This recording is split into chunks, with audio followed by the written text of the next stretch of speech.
Well, Irish fans, interesting game for us to talk about. In this one, Notre Dame loses to Stanford 16-14 at home. This is the voice of college football. We're here to talk about that. So I'm your host, Ben Belden. You can see my Twitter information right there on the screen. I'm going to ramble and do some particulars here at the beginning as we wait for people to kind of get into this live setting for us. We are live on the Voice of College Football, and we are live on the Notre Dame only channel at the Voice of College Football. That's MarkRogersTV. Again, I'm Ben Belden. If you're new here, follow me on Twitter. Like I say, that's on the screen at RealBBelden. And like I say, Notre Dame loses to Stanford in embarrassing fashion is really about the best way to put it. A bad Stanford team. A bad Notre Dame performance. I think it was very obvious that Notre Dame had the better football players on Saturday night. Did not have the better product on the field, clearly, as there were many ways and areas that Notre Dame was just simply outplayed.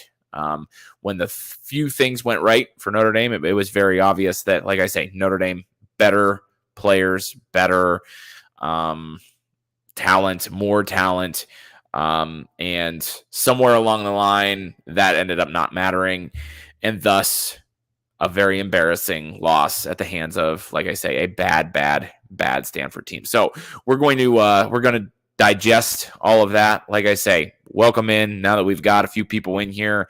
The Voice of College Football, Mark Rogers TV. I am your host, Ben Belden. As I always tell people on these, I often take comments and conversations from Twitter and bring them over to this show and vice versa. Take comments from this show, take them over to Twitter, joining the conversation at RealBBelden. And we can talk Notre Dame football, whether you're here to commiserate with me, whether you're here to make fun of me, that's fine. I'm here for all of it. So as we go along today, if you're joining us here, make sure that you put your comments in the chat. I welcome those, good, bad, or indifferent, and can handle the ones where Notre Dame's the butt of the joke as well. I promise. So also, last thing, real quickly, if you are if you are watching this channel on the Voice of College Football channel, make sure you're also going over to the Notre Dame specific Voice of College Football channel and make sure that you are subscribing over there as well. We often do post-game shows and things over on the Notre Dame channel, so having that subscription will make sure that you never miss out on anything. I'll go ahead and I'll even just kind of drop that here in the chat. If you are on the Voice of College Football channel, like I say, make sure that you are also over at the Notre Dame specific page so that you know when we're going live and that you can join in the conversation that we do after games most often as well. So about 90% of the time, Notre Dame game is over within a half hour or so. I like to get on that specific channel. Oftentimes the Voice of College Football channel is just kind of tied up by a lot of other bigger games because let's face it, Notre Dame is not a big game this year, and so if you're into that Notre Dame channel, you'll know when we go live. Again, whether you're a Notre Dame fan or not, if you want to come over there and just dog on me, then absolutely come on over and just dog on me. So I like the interaction regardless if it's good, bad, indifferent, whatever. So let's dive into it. Okay. First of all, I mentioned oftentimes that I am the post-game host. I do a post-game show for Notre Dame on that Notre Dame channel. And the reason we didn't do that this week is because I was in South Bend. No way to quickly get to a computer and a microphone and a camera to record a post-game show. So here we are Sunday night. It's about 7:51 as I record this right now, Eastern time. We're going to go on up to, about the time that Sunday night football is going on here. So about another half hour or so, talk Notre Dame, Stanford and do that. But I don't know. There's a million places, I guess, where I could start in this particular one. And I don't know. I don't even know that I want to stop or start in this particular spot, but I'm going to do it anyway. um, there's golly, Notre Dame gets no calls. Has anyone? I mean, this is a thing that I have been on for quite a while, and like you hate to even put it that way, because Notre Dame should have won this game going away. There should have been no amount of officiating or poor calls or questionable Pac-12 officials that had anything to do with the outcome of this game. And I get that. I'm not saying like the officials went out here and absolutely lost Notre Dame the game. But goodness gracious, like as I sit here and I think about it, like Stanford not called for a holding penalty all night. And you only have to go about 2 plays into the game where, one of the Adamalola twins was just blatantly held and tackled in the middle of the line to see that, refs weren't going to call holding on Stanford the whole game. Michael Mayer got called for 2 holding penalties, neither of them holding penalties. I believe it was, end of the third quarter, perhaps it was, where J.D. Bertrand gets to Tanner McKee, knocks the ball out, punches the ball out. It's ruled a fumble on the field. After a lengthy review, somehow they decide that there's indisputable video evidence that McKee's knee was down. Absolutely not indisputable. And by the way, I don't even think it was down. So if I can sit here and say I, in good conscience, don't think that McKee's knee was down, how they're able to undisputably tell me that it was down, I have absolutely no clue. Late hit on Drew Pine wasn't called. Defensive holding on Chris Smith on a 3rd and 7 in the last 5 or 6 minutes of the game there was questionable at best. On that particular play, that defensive holding play was offset by an illegal formation by Stanford on a play where there was an incomplete pass on 3rd and 7 anyways. At worst, Notre Dame declines that penalty. Stanford punts it with 5 or 6 minutes left there. Notre Dame gets the ball back quicker. Things are a little bit different there at the end as it was. They get to replay that down. Stanford hits on 3rd and 7 on a kind of a back shoulder type of a play where the receiver just made a pretty unbelievable catch. They run off 4 more minutes of clock. Notre Dame gets it back with 2 minutes left, and we know the rest. So I don't know, man. Like I'm sure Stanford and their fans have some gripes with the officiating from last night as well. But from a Notre Dame fan lens, it's real easy to just think of all of these instances where, Notre Dame just needed one break, one call to go their way. Maybe there was a defensive pass interference on Stanford that you could have argued debatable. But at home, with Pac-12 officials, just never seems like Notre Dame gets that call. They don't get the calls. There's holding all over the field. And you cannot tell me that all night Stanford didn't hold Notre Dame one single time. You can't do it. So I don't know what that means. And I don't have a particular, point in saying all this other than it's just a general frustration of mine. As U221 says, Notre Dame was 17-point favorites. Quit making excuses. That's a very good point. But again, like I say, and here's another one that kind of goes with that, but I don't mind this comment either. You make your own breaks, Vince Lombardi. Totally get that. I mean, I understand, but when you're put into a position and you have a linebacker go and punch the ball out and it's a fumble and it's called a fumble on the field, and then you can't say for absolutely sure that a knee's down. I don't know how you make your own breaks any better than that, I guess. And again, I understand Notre Dame was the better talented team. There's too much talent on this team for them to lose to Stanford. I get it. Okay. The officials should have just been able to go out there in Cardinal red and just called the game for Stanford, and Notre Dame still should have had enough talent to win. I get that. But it's frustrating. It's frustrating as a Notre Dame fan. It's frustrating to watch. Couple comments I'll get to here first because these comments about the officiating I didn't really mean to make a whole segment about. Here's one from Tom Reed. ND ain't been worth anything since they covered their cross, so Obama came to speak there. Interesting take. I'll just leave that one alone. Brooks Durham says, make touchdown Jesus more visible from the bleachers again. Don't really know that you can go and take part of the stadium away, but okay. Couple people saying ND cost me money. This person says worst offense in the FBS. Worst is a strong word, but certainly it's bad. Brooks Durham again says, how is Reese still employed? Oregon destroyed Stanford. I'm going to talk about coaching and how much of this falls on the coaching staff here soon. I'll touch on that, I guess is what I'm trying to say. The offense is so predictable, throw to Mayer and nothing else. Another thing that I'm going to touch on. This is another one. All over the country, mediocre offenses are scoring 40 a night. I'm so sick of us not being able to. Tend to agree. And like I say, we're going to get into talking about the offenses. I just want to take a second there to get to some of those comments. So I don't know. So moving on just a little bit then.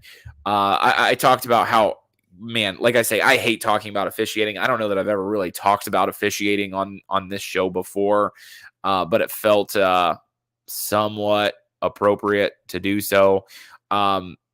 The question then that I kind of want to get into that's along the same lines is the question that a lot of people are going to ask and are continuing to ask because of, this 3-3 start in the Marcus Freeman era. And, you might ask about the officiating. Well, we don't know what's going on along the sidelines there. Is Marcus Freeman, Marcus Freeman, first of all, let's say this, is not Brian Kelly, okay?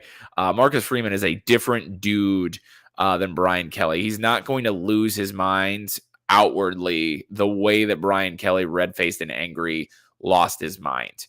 And I think that's by design. I've seen people calling for and suggesting that what Freeman needs to do is that part of the reason that Freeman is struggling as a first-year coach, or I guess this is another bullet point in here's how I know Freeman is struggling as a first-year head coach, is that he's not working the officials. He's not losing his mind. You gain a little bit of respect once in a while. I hear those arguments. I do.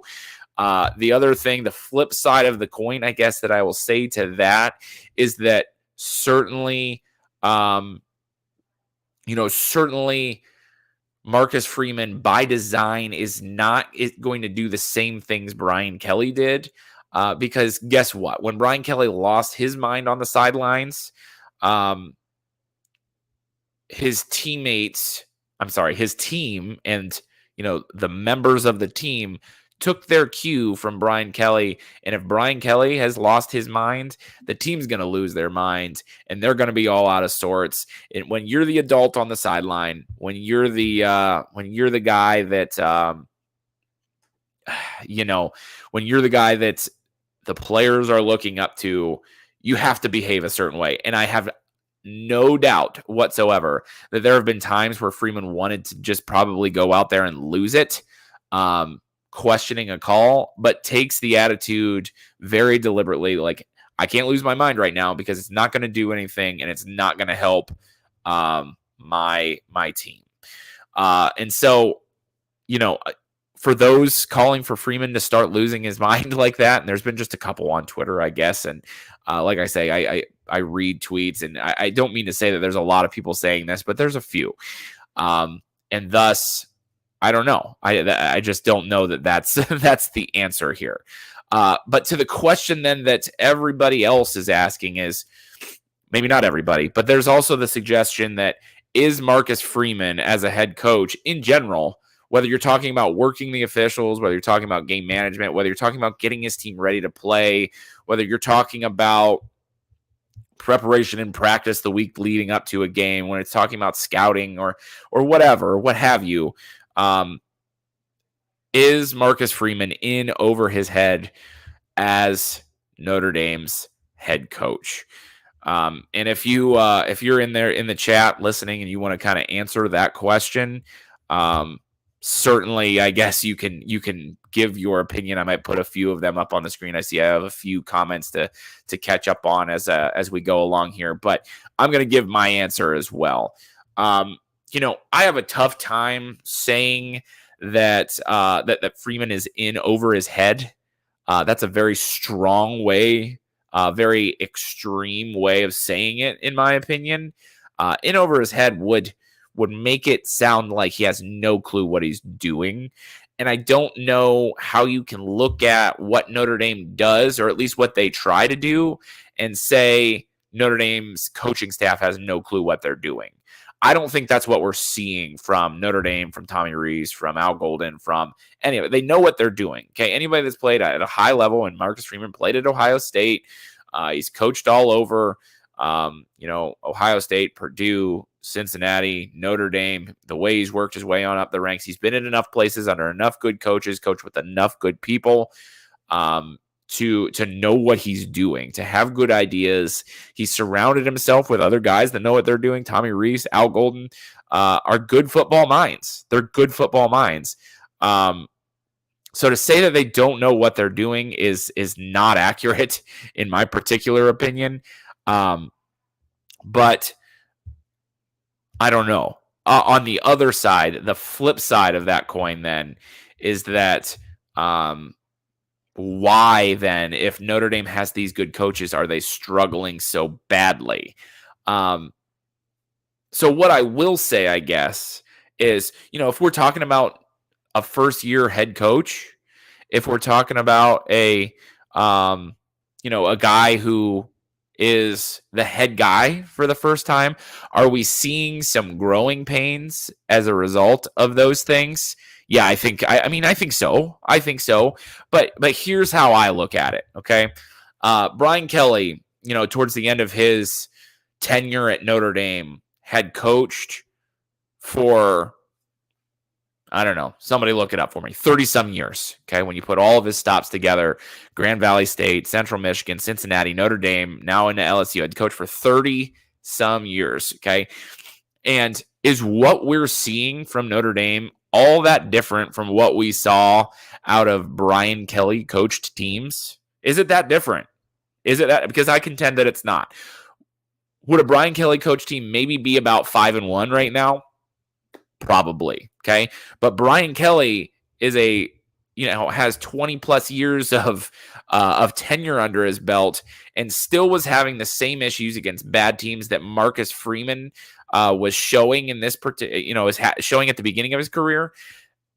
Brian Kelly's team dodged bullets. They didn't go out and dominate people. They didn't go out and just blow the brakes off of people. Yeah, did they once in a while play really, really horrendous teams and blow them out? Yeah, sure. Over the course of, a lot of games, did Notre Dame have a few blowouts? Yeah, okay, I get that.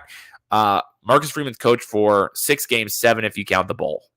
And all Marcus Freeman's teams aren't doing right now is that way that somehow Brian Kelly, always found a way to, even in the worst of games, and you can pick any, so many games, Virginia Tech, Pittsburgh, games against teams where Notre Dame should win going away, don't win going away, and end up having to, put the game away on the last drive, or score late and then have to have a defensive stop or whatever. The only difference right now is that in 2 different times this year, Marcus Freeman's teams haven't necessarily been able to avoid a disaster, whereas Brian Kelly's teams at times narrowly avoided disaster.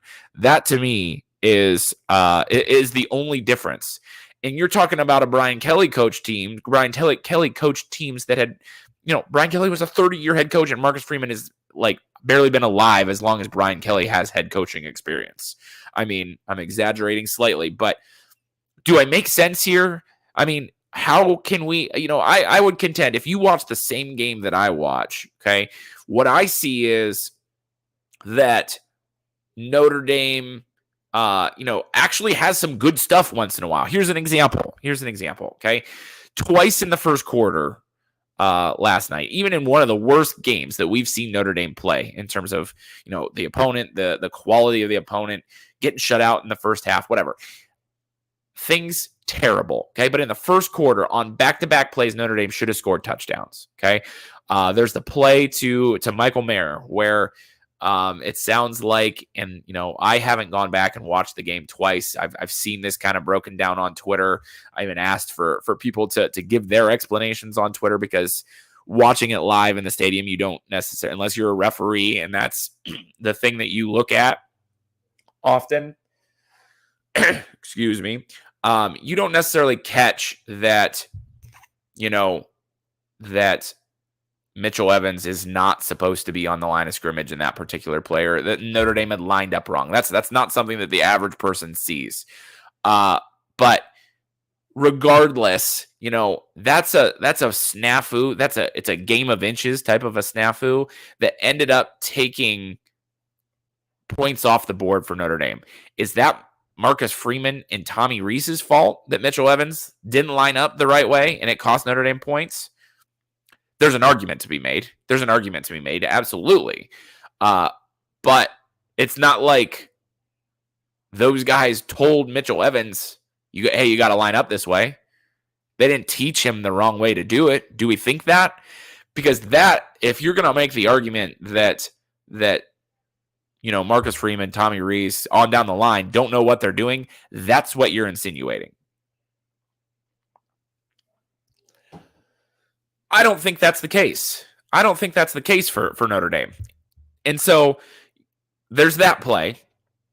The play exactly after it, okay, is a play where Braden Lindsay runs kind of a deep, skinny type post to the middle of the field, okay?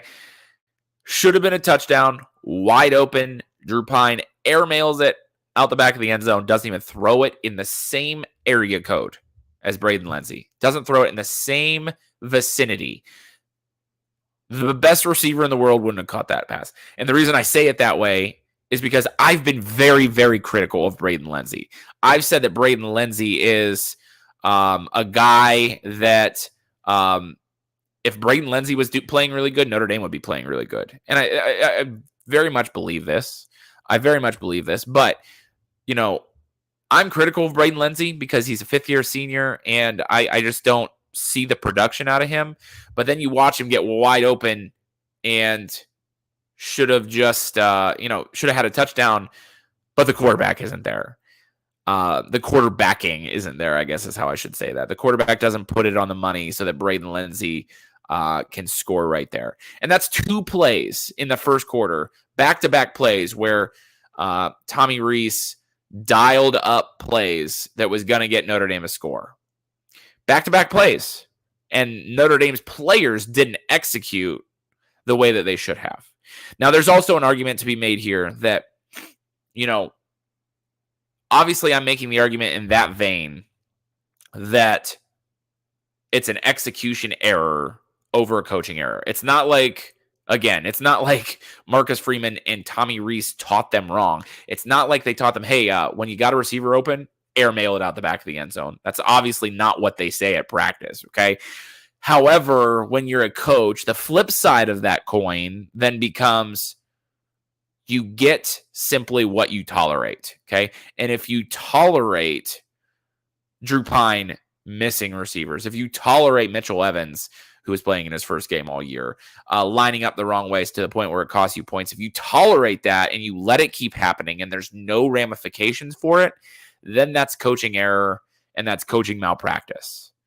And so is that happening? I have no idea. I have no idea what the accountability is like for Notre Dame for those things.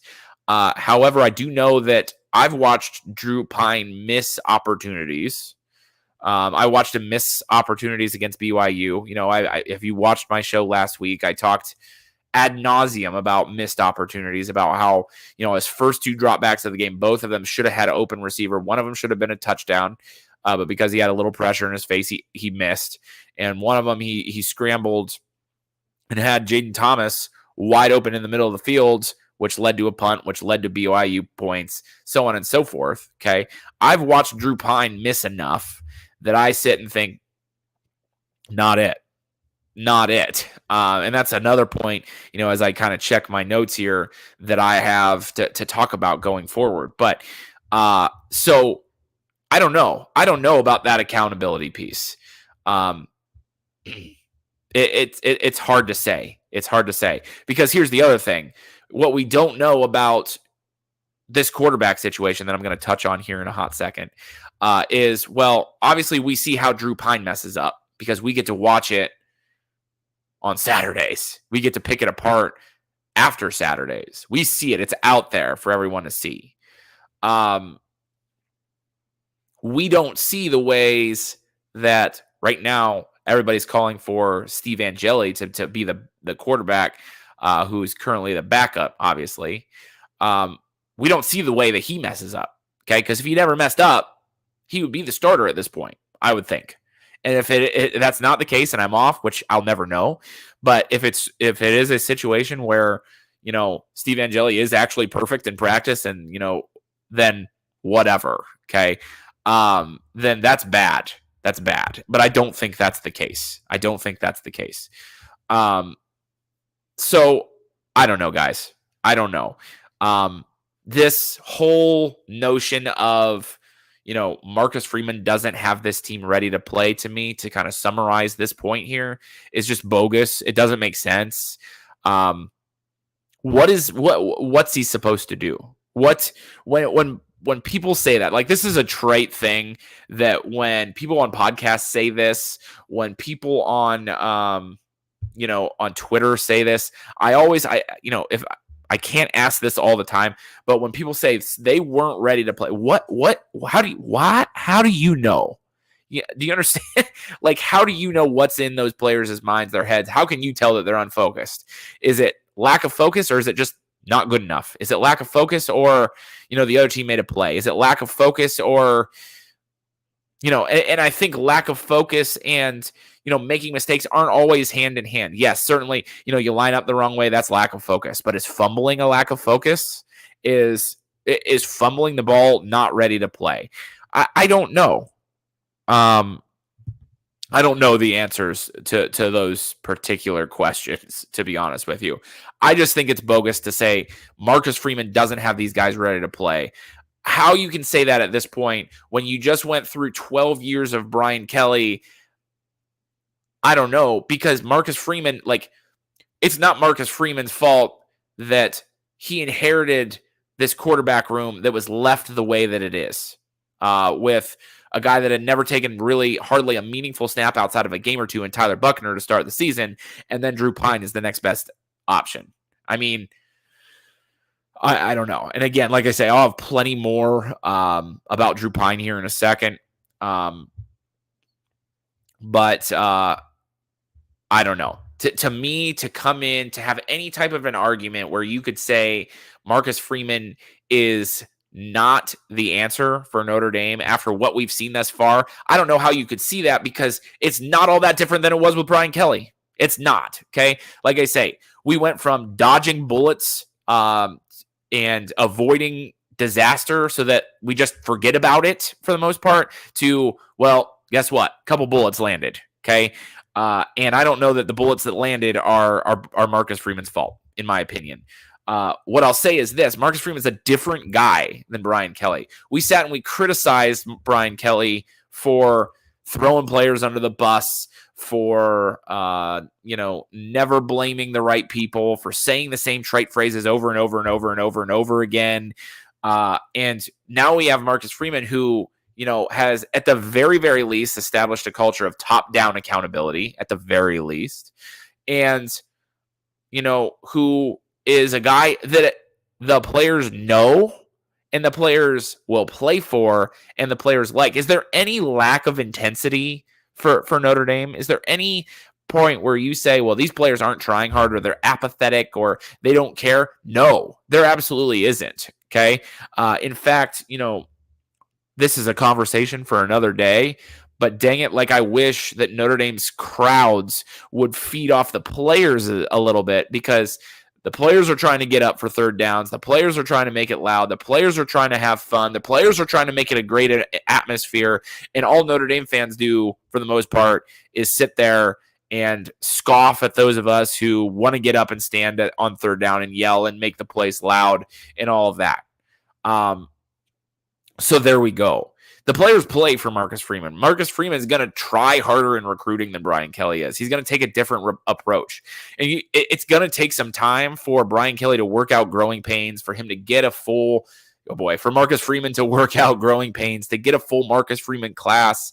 I know he had a lot of hand in, some of these players that are on the defensive side of the football right now, that are, that I know there's 2 years worth of guys that Marcus Freeman has recruited at this point. It's still not a Marcus Freeman team. It's still not, a team that has all the kinks worked out yet. Because I'll be honest, and this is the last I'll say about this. There was a lot made of, how much does Tommy Rees have a leash on him from Brian Kelly? Okay. And then when Marcus Freeman took over, the question was, well, when that leash comes off, what is the offense going to look like? Okay. Has anyone stopped and considered that maybe Brian Kelly saved Tommy Rees from some of the things that we question about Tommy Rees this year? Okay. Is Marcus Freeman going to question those same things? No, he's a different coach than Brian Kelly. He's not an offensive-minded coach, okay? So does Tommy Rees now, as a first-year guy that doesn't have a leash on him, does he need to come into his own as a play caller because it's the first time he doesn't have Brian Kelly looking over his shoulder? Absolutely. Absolutely. So does that have something to do with this? So people want to talk about Marcus Freeman as a first-year head coach. In a lot of ways, isn't Tommy Rees a first-year offensive coordinator in a lot of respects? I know literally he's not. But he's got to figure out who he is as a play caller when he's now the top offensive mind in the room. He's the first offensive mind. He's the end-all, be-all of the offense. For the most part. Do other guys have things to say in it? Does Marcus Freeman certainly have a lot to say in it? Obviously. And so I understand there's a top-down accountability, but Marcus Freeman is delegating more of this offense to Tommy Rees, and Tommy Rees has to come into his own as well. Okay? All right, there's been a lot of comments here. I've seen Urban Meyer coming up. So I'm going to get to a couple of comments here. Man alive. Here's one that I should also probably address. A question from U221. He says, how many players will be in the portal leaving Notre Dame? I don't think players that are going to that are there for Notre Dame right now are going to leave Notre Dame. Unless they're not getting playing time. Like, I don't think you're going to get main contributors that say Notre Dame sucks, I'm going to leave Notre Dame. That's just not usually how it works. The guys that are main contributors and are getting playing time are usually more along the lines of thinking, well, you know what? I'm going to try to stay here and try to be the reason it changes because I'm getting playing time. If it's not good and, they're using me the right way and they're putting me in a position, but I got to do better or my teammates got to do better, then I think you stay. I worry more about, how teams like Michigan and Ohio State are going to try to come for our top guys and poach them. The CJ Carrs of the world, go on down the line. Okay. This isn't a recruiting podcast right now, so I'm not going to talk about it, but I worry about, that's what I worry about. I don't worry about current guys leaving. Okay. Here's another comment about the officiating. You cannot overturn the fumble against Stanford. Can't tell me what we saw on the replay that was indisputable. I agree with that.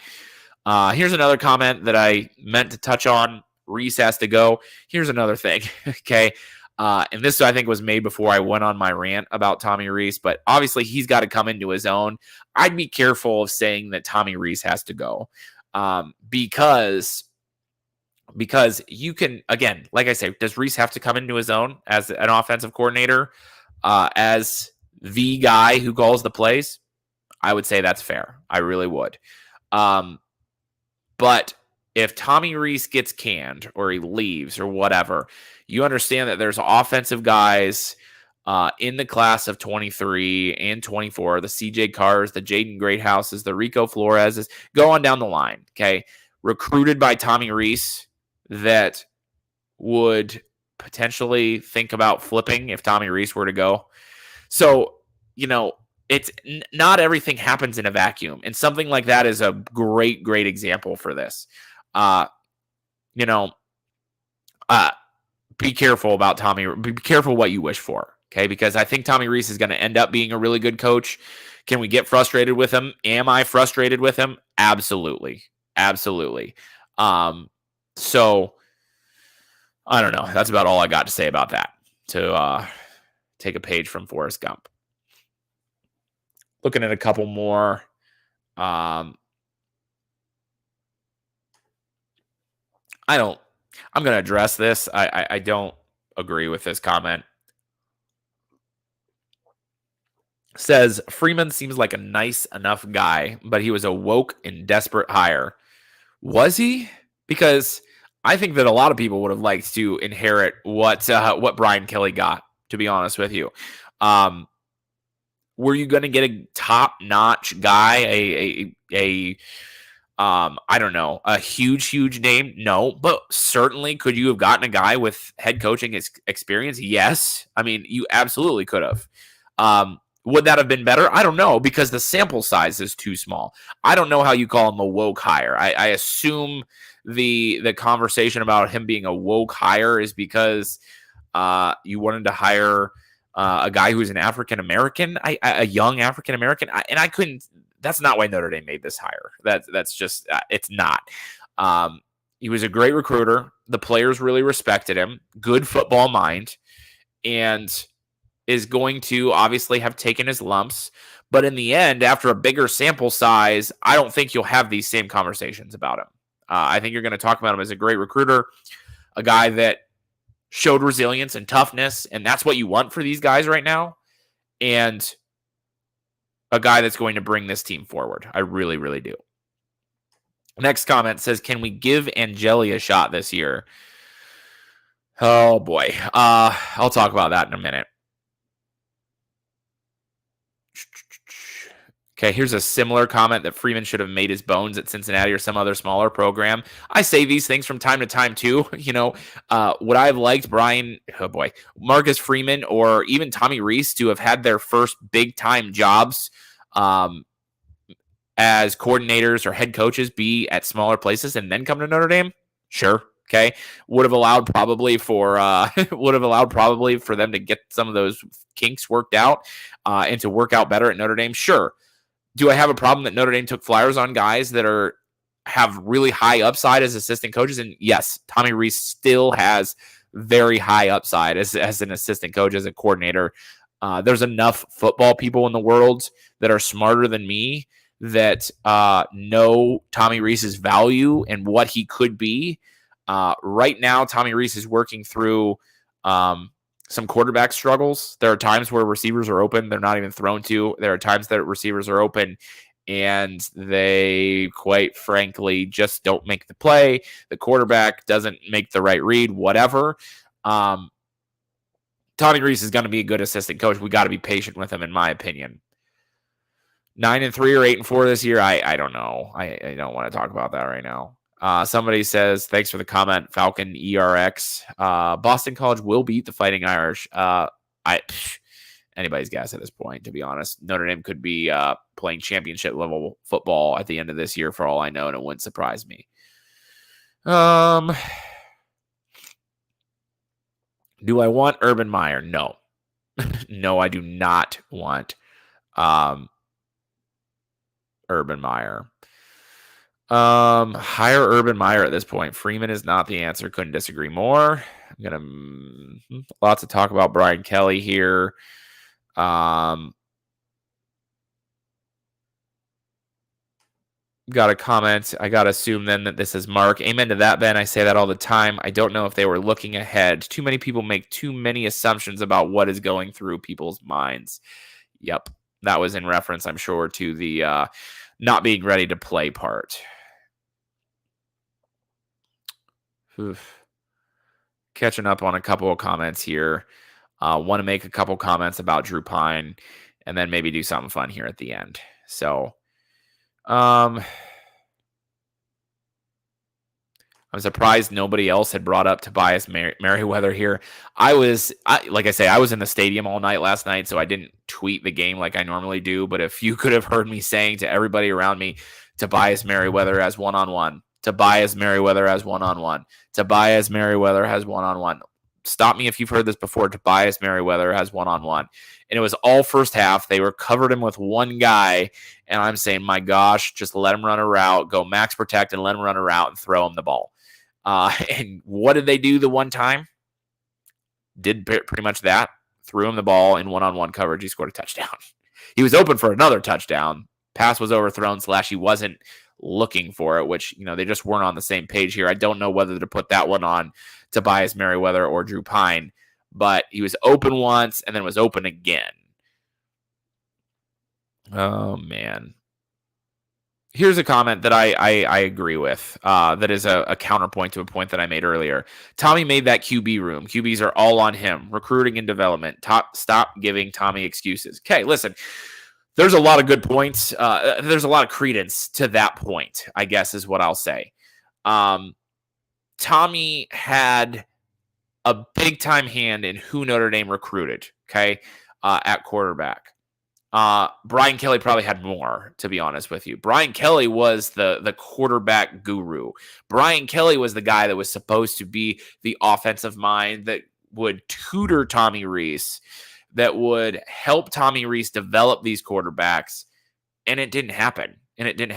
Tommy Rees is now that guy, right? Okay, but all I've seen Tommy Rees do is go out and land C.J. Carr, who allegedly is one of the best quarterbacks in his class. So, you say that, and yes, does a lot of the quarterbacking difficulties fall on Tommy Rees because he was the quarterback's coach? He's the guy that recruited these guys. Yes, Tommy Rees was a first-year big-time football coach under Brian Kelly. Brian Kelly is gone now. Tommy Rees now has to figure out how to do it on his own, and maybe that's good for Tommy Rees. That's my point. Drew Pine needs to get in a rhythm to be successful at QB. Slowing the offense down is detrimental to that. I kind of agree.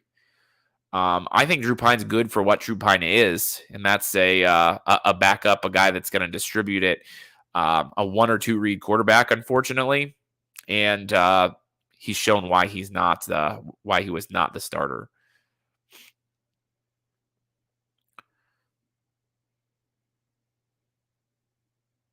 Estime's fumble was the backbreaker. We were going down to score, no question about it. Obviously, I think we were in field goal range at the very least, right? 16-14 in field goal range. You fumble. That took the wind out of the sails a whole awful lot. All right, here's what I'll do. I want to talk real quickly about. I kind of saved this point for after going through the comments, so I appreciate all of those comments. I appreciate you guys for tuning in. We've had a pretty good turnout tonight. Here's what I'll say about this Drew Pine situation. First of all, Notre Dame is they're now 3-3 on the season. I feel pretty confident that Notre Dame is going to find a way to get 3 or 4 more wins at the very least. Get to be bowl eligible. Get that extra week or 2 of practice as you lead up to a bowl game, and that what is going to happen here at the end of the season is going to be positive for Notre Dame. I really feel that way. I've said on different shows that, Notre Dame,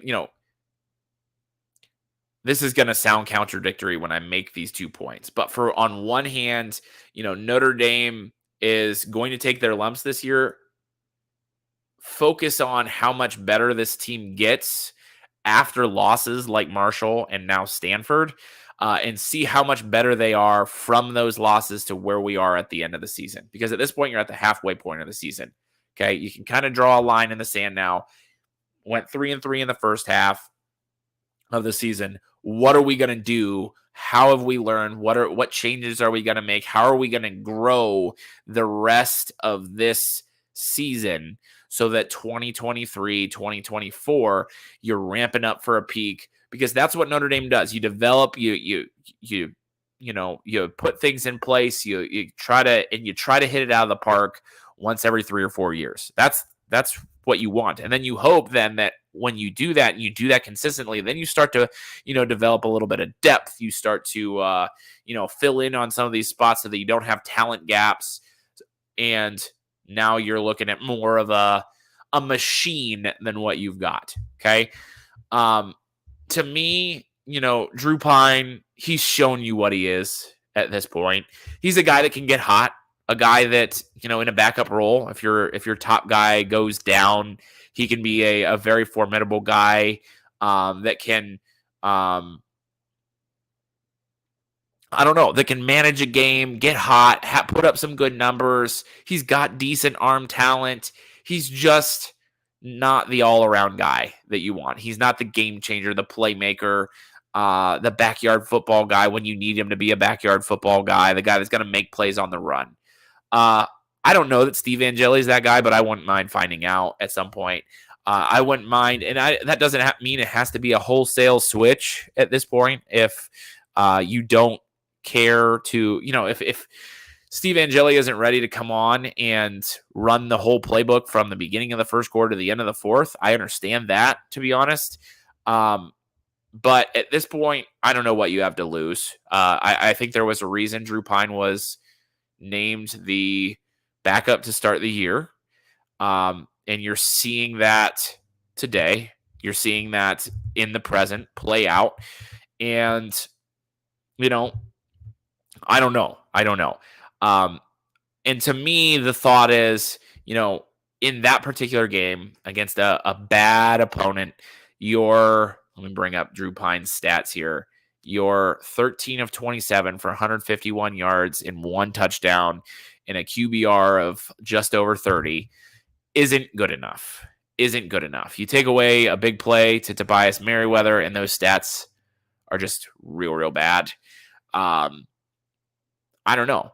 Drew Pine, to me, looks like a guy that's a smart IQ football player in terms of, I got to get the ball to my best player. That's Michael Mayer. So he's, 1A, 1B, 1C. Now it's too late. Now I'm trying to get to my second read. I don't even know where the second read is right now because I've stared down Michael Mayer for too long. And now the play's over.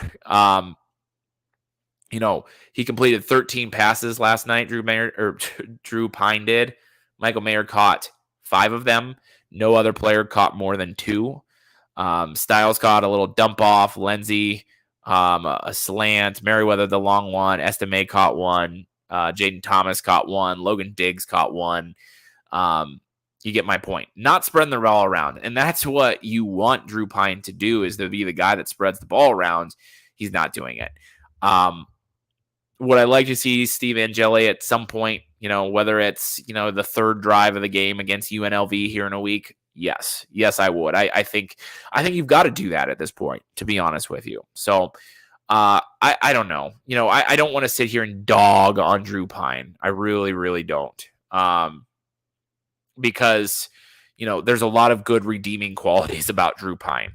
Is he the guy that should be the quarterback for a team that should be competing for the college football playoff every year? I don't think he's that guy. I just don't. And I don't know. That's what I will say about Drew Pine, and I'll just kind of leave it there. Okay. I'm looking at a couple of comments here. Yeah. Okay. So here's what I'm going to do. I'm going to go ahead here and just for a minute, I'm going to throw up the call-in line. Okay. So if you've been watching this, you want to have your voice heard, you want to talk about something, feel free. The number is 330-333-2042. If you're watching this live, obviously on YouTube right now, that's up on your screen. Again, that's 330-333-2042. Keep in mind, I do not have somebody screening calls. I am a one-man show. the producer here, the host, the producer, the whole gamut of this situation. So, if you call in, keep it classy, keep it calm, okay, and understand that if you're trying to call in while somebody else is talking, I can't answer your call at that point, okay. So if you got anything you want to say here, now's your time. If not, I'm going to kind of wrap up my point here, and already I've got a call, so let's go ahead and answer this one from Fresno, California. Hi, you're on with the voice of college football and Ben Belden. Who am I speaking with? Luis from Fresno. Hi, how are you? Good. How's it going? Oh, I'm as good as I can be right now. I've got obviously yesterday hurt quite a bit, and I've got the Guardians playing the Yankees on in the background, which I've a couple of times gotten distracted with as I've recorded this show. But I'm all right. How are you? Well, I'm pretty upset, very disappointed, lost of words, to be honest with you. I just don't understand is we're all getting on Marcus Freeman and stuff like that. This is his first year. He still has a lot to learn. But at the same time, he bought a house out. The couch was already there. He had no choice with that couch. So it's time to remove that couch and let him choose the furniture that he wants to build in that house. And I'm sorry, Tommy Rees has been there for over 5 years, and these are his quarterbacks. And in the 5 years, he has not developed one quarterback. He knew what we were going into. He should have got a transfer, which they did it. Okay, move on. But it's time to move on from Tommy Rees. I'm sorry. He got to go. What do you say to, I don't know if you heard me make this point. What do you say then to the people that would say, if you move on from Tommy Rees, do guys like CJ Carr and all of that, do they move on with him? Do they move on just because the guy that recruited them isn't there? I mean, are you at all worried about that? No, I'm not, because CJ Carr chose Notre Dame for Notre Dame. If you know CJ Carr and you follow CJ Carr, he loves Marcus Freeman. All these recruits that are coming, it ain't because of Tommy Rees. It's because of Marcus Freeman and what Notre Dame has to offer. If we get that wide receivers coach that Marcus Freeman on, hardline, whatever, from Ohio State, oh, you best believe we're gonna amp up our receiving core, and we're gonna get the quarterback that we need. So I think there's options out there to replace to Tommy Rees, and everybody sees that. But Brian Kelly helped out Tommy too much, a little bit too much, that enabled him. And now when his back is against the fence, he doesn't know how to defend himself. Yeah, I mean, I think you have a point. I don't necessarily disagree with your point. Let me make that clear. I play devil's advocate, but I don't know. I would say, just to counter your point, like I say, I don't necessarily disagree. I haven't thought it all the way through, but I would say that Rees's, this is offensive side of the football. The best talent is coming into Notre Dame. And like I say, I think you do have a point that those guys are coming for Marcus Freeman more than they're coming for Tommy Rees. I mean, I don't know the answer to that. I mean, we could debate that all day. I don't know. But I don't know. I almost want to see, just to counter your point, what Tommy Rees does with these guys that are the best offensive players, I think, that are coming to Notre Dame since Tommy Rees has been there, in my opinion. So I don't know what the answer is. Here's what I will say as I kind of just wrap this point then, is that I like Marcus Freeman to be the guy that's going to make the tough decision if the tough decision needs made. I think if Marcus Freeman, who knows more than you and I, decides that that's what has to happen, he's not going to be Mr. Nice Guy and just, hey, I like Tommy. Tommy's a good guy. I'm going to keep him around. If he feels like Tommy Rees genuinely is not doing his job, I think Freeman will be the guy to make a change. That much, at least, I feel pretty confident about. I agree with you, but one of the biggest things, if you see Marcus Freeman's press conference, he's been saying it since spring break football. He wanted to be a power running football team. Why are you finessing when we don't even have the players to finesse with? We don't have the quarterback to go empty field? Why are you running a jet sweep on 4th and 2nd instead of pounding the ball? I'm okay if we don't make it, but at least that's our identity. Right. Why change it? That's beyond me. That's football 101. And it's mind-boggling. Like, why would you do that? And then Tobias, I've been saying that for the longest. He was open twice. Yep. He got one of them. But then after that, he's gone? Bruh, come on. This is football 101. Pound the ball. I don't care if we don't gain nothing in the first quarter. By second, third quarter, we're going to wear them down and we're going to run it down their throat. So that's all I got to say. Thank you for taking my call. I appreciate it. I'm a Notre Dame fan. I love Notre Dame. I believe in Marcus Freeman. I believe in the staff. I know good times are coming our way. We just got to be patient, but we also got to weave out the ones that don't need to be there. And let's call it how it is. Keep it in 100. Thank you. Appreciate it, Luis. Thanks. Okay. Really good call there from Luis. He's a multiple-time caller at this point. So thanks, Luis, for your insight there.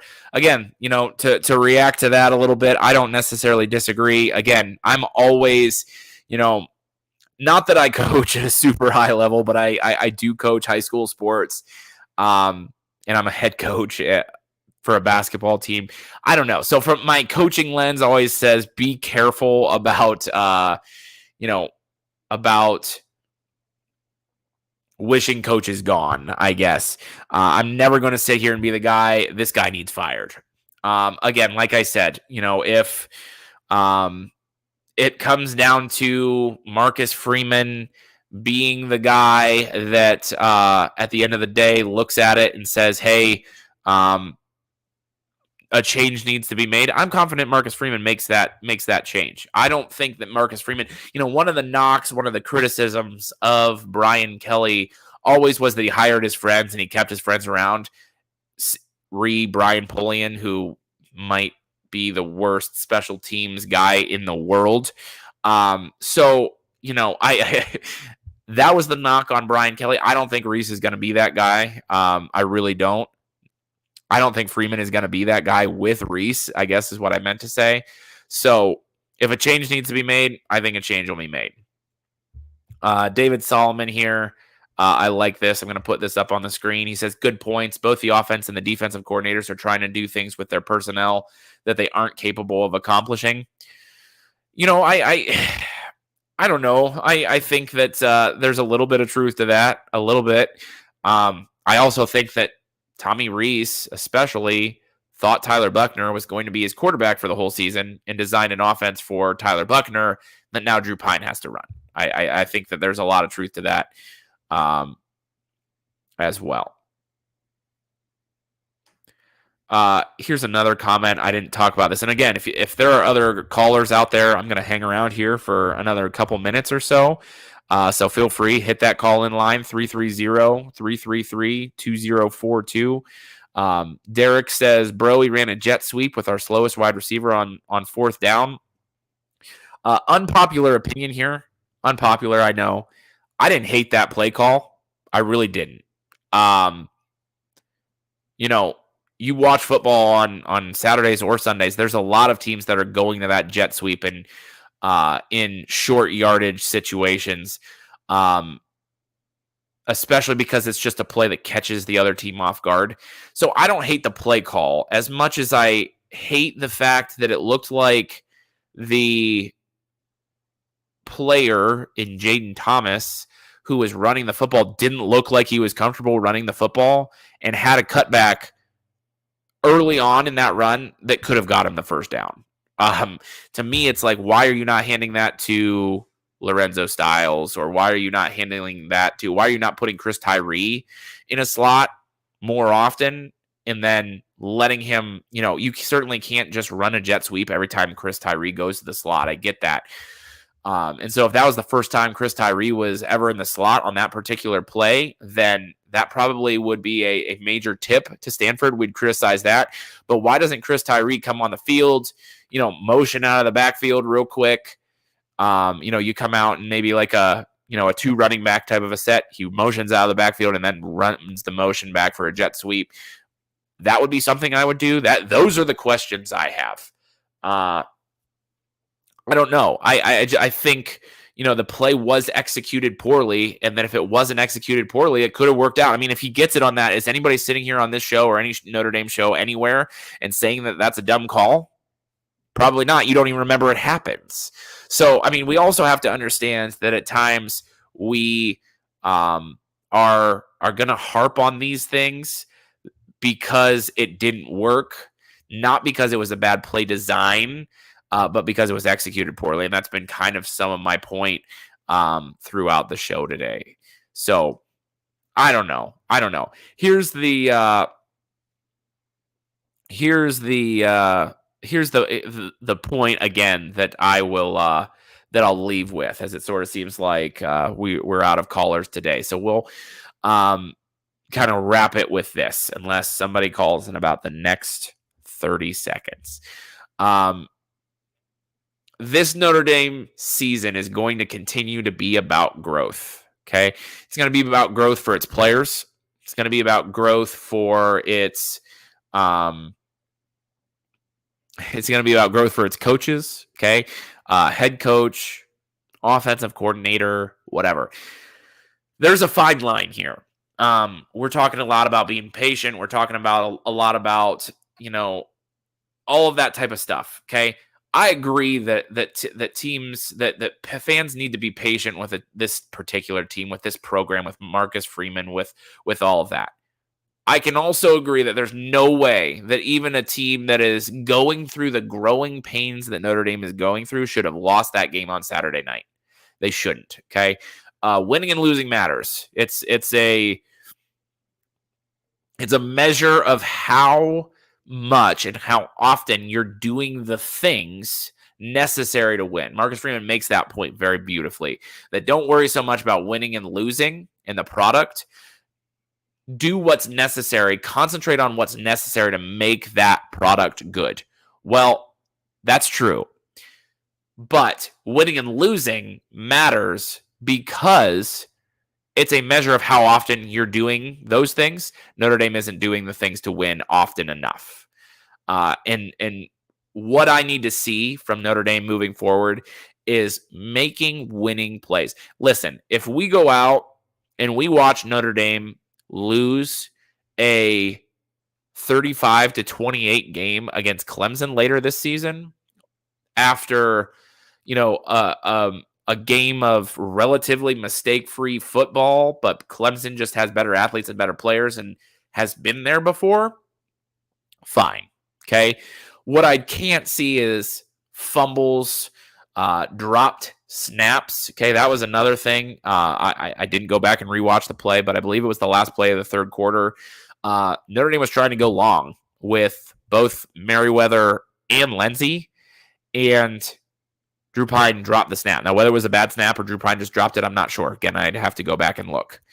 But to Notre Dame's credit, went long on the first play of the fourth quarter. Merriweather touchdown. There we go. Be patient with Notre Dame, okay? There's a lot to digest here. We've gone for an hour and 3 minutes. If you've stuck with us the whole time, or you join in really at any time, or you come back later, really appreciate you and your comments. Thanks to Luis for calling in. Like I say, he's a guy that's called here a couple of times, so I appreciate him for that. Till next time, go Irish.